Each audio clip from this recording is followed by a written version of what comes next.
Have you ever left a 1-star product review? I found some outrageous 1-star office chair reviews on chairs we really like. What? This is over the top. Let's start with the Herman Embody. Ready? I'm born ready for this. Let me hear them. Disappointing, fatal flaw. For this much money, to have no lumbar adjusting seems like a sin. Also, the lumbar, it felt like there were 2 sharp screwdrivers digging into my back. What do you guys think? Well, first thing, I'm really confused because it didn't have lumbar, but it has 2 screws in the lumbar that are jabbing in his back. So I don't know what that means. I think he wanted the adjustment. It still seemed too strong. To me, the lumbar is not real strong on the Embody. Yeah, this feels like something that a lot of customers do, and they find one thing that they don't like about the chair, and they super embellish it to get their point across, which is kind of what he's doing. Truthfully, I'm a little empathetic towards his complaints, because this is one reason why I prefer the gaming body over the regular Embody. Listen, not every chair is going to be perfect, but the Embody's about as close as you're going to get. 1-star. Chair is extremely expensive, so perfection is expected. Perfection is not what you get. What do you think? That's just one of those things where customers have unreasonable expectations for the price that they're paying. Almost nothing in this world that you're going to buy is going to be absolutely perfect. You'll realize that. My 3 Stier chairs that I consider the best chairs of all time have multiple things on them that I would change, redesign if I could. Remember, people, they're building these chairs for more than just you. 1-star. Well, it provides great back support. The chair has 0 cushion to it. My legs go numb after a while because there is a solid bar on the side for the seat adjusted. Think of it almost like an old school couch sofa bed. That was my thought. The side, you're talking the depth adjustment on it because it has the hard plastic. Maybe if you're taking your legs and making them extremely wide, you could feel that. These are some of those weird things that happen with chairs where people use them unexpectedly, like in a different way that like no one would. Quick shameless plug, if you're looking for a premium office chair and want to spend about 50% off those high retail prices, check out btod.com's premium refurbished steel case Leap and Amia line, 12-year warranty, 30-day return policy. Back to the video. What are we looking at? What chair now? Amia. Ooh, God, you can't hate on this Amia. Yeah. It's the Stier chair. If anybody gave this chair a 1-star, seriously. Not everyone seems to think so, though. 1-star. I'm reviewing this chair after 7 months of usage, and it is totally useless for me and a waste of money. It came fully assembled in a giant package. Ooh, that's rough. At that point, if you want to return it, either you have to have a truck or you should forget it. This is a customer that wouldn't be happy with any chair. This is the type of customer that will buy 15 chairs, not be happy with any of them. If you're going to complain about something like getting a chair delivered fully assembled because it came in a big box, then that's one of our things we rave about. We're so happy if a chair comes fully assembled. Oddly enough, though, you can just put it back in that big box and they'll come and pick it up for no charge. Okay, 1-star. Arms are wobbly. Cannot move the chair by grabbing the arm. They are not stable, so you cannot hold them as support. It's very heavy to lift and move. I found it very uncomfortable, and the legs are easy to trip over. What?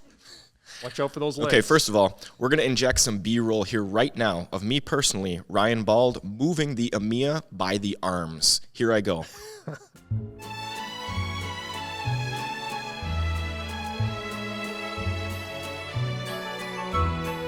Okay, now that we've moved on from that point and shown that that has been completely dispelled, what was the crazy, I can't even remember what you just said. What was the last thing that you just said? Legs are easy to trip over. Okay. Are they unusually large? The Amia doesn't have a large base or a small base. It's a standard base. So if you're tripping over the legs on this chair, then this is going to be just a universal problem with you walking through life. You're going to be tripping over everything. My take is, why are you using this as weightlifting or some type of jungle gym in your house? What is actually happening? It's on wheels. You're supposed to roll it on the wheels. You don't have to lift this chair everywhere.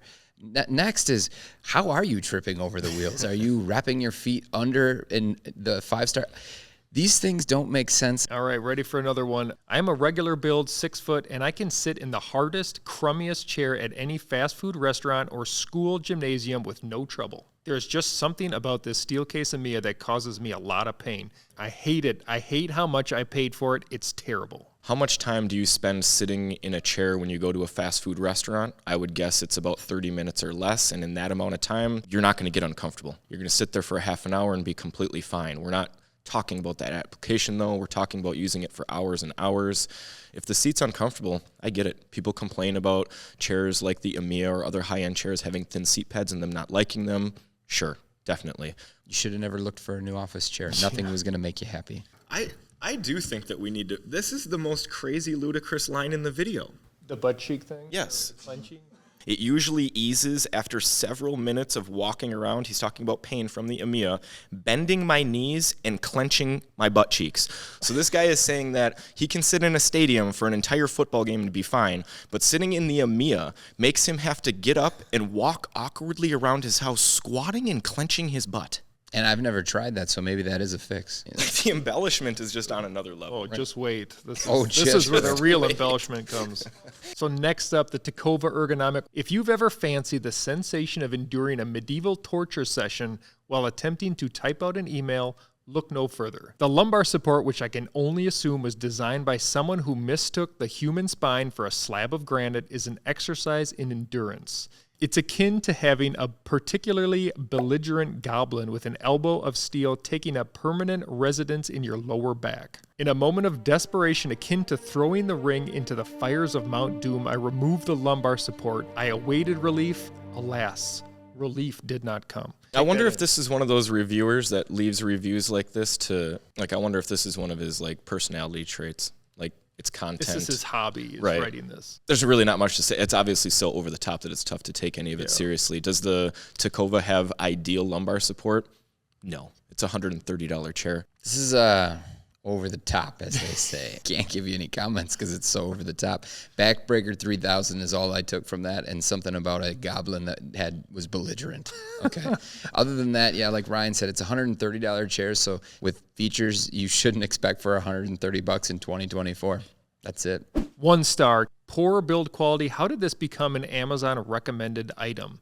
Headrest comes out if you go beyond max extension. Headrest has 10 to 15 degrees of travel from left to right. When the chair's backrest is locked, it still has 5 to 10 degrees of travel. Several attachment points are misaligned by more than 1/6 of an inch. This is another problem of people just completely not understanding what they're buying. If you're going to spend $130 on an ergonomic office chair, and then you're going to be measuring, you're in the wrong price. You can't be shopping for something this cheap and expect everything on the chair to line up perfect. Jamie, I just got to ask this question. Does anyone else in the UK know that you're using the imperial system and not the metric system? Whoa, that's questionable. I got to say that first.